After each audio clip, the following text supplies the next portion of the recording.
The psychology of a child who grew up too fast. Some children never really get to be children. They grow up in houses where the air is thick with tension, where laughter feels like a luxury, and where whispered arguments behind closed doors replace bedtime stories. You've probably met one of them. Maybe they were the quiet kid in class who always seemed older than their age. Maybe they were your friend who never complained, even when life was hard. Or maybe it was you. Psychologists call it parentification. It's when a child is forced to step into adult shoes long before they fit. Maybe their mother was struggling with depression. Maybe their father was gone or too drunk to care. Maybe the family was simply falling apart, and someone had to hold the pieces together, so the child did. They learned to cook. They learned to comfort. They learned to suppress. And without realizing it, they became the emotional backbone of the family. On the surface, everyone praised them. Teachers said, "Such a responsible kid." Relatives said, "So mature for their age." But what no one saw was the cost, because inside that small body was a mind that had traded innocence for survival. They began to equate love with responsibility, affection with obligation, worth with usefulness. Take Anna, for example, a real case shared by psychologist Dr. Lindsay Gibson. Anna was only 10 when her parents divorced. Her mother cried every night, so Anna became her therapist. She'd listen, she'd hug,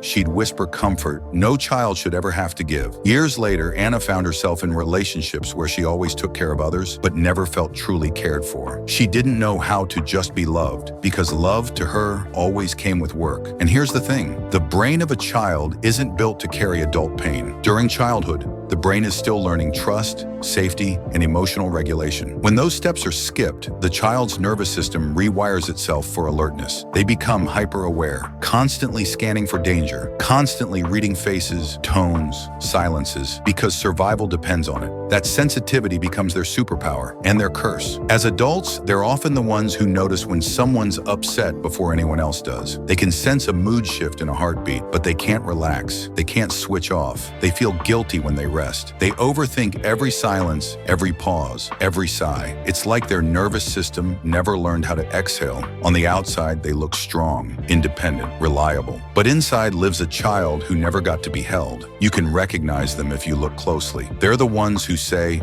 "I'm fine," even when they're breaking. The ones who apologize for things that aren't their fault. The ones who take care of everyone else but have no idea how to ask for help themselves. They are the emotional first responders of the world, patching up everyone else's wounds while hiding their own. And underneath that strength, there's a quiet, invisible grief, the grief of a childhood unlived. But here's the beautiful twist. Children who grow up too fast often become remarkable adults. They're empathetic, they're intuitive. They can walk into a room and feel what others can't even say. They understand pain because they've been fluent in it their entire lives. Yet their greatest challenge is not learning how to care for others. It's learning how to care for themselves. To that inner child who never got to rest, who learned to stay small so others could stay whole, who still carries the weight of everyone else's happiness, you can finally put it down. You don't have to earn love by being useful. You don't have to earn peace by staying strong. You were always worthy of it, simply by being you. And maybe, just maybe, it's time to start growing slowly again.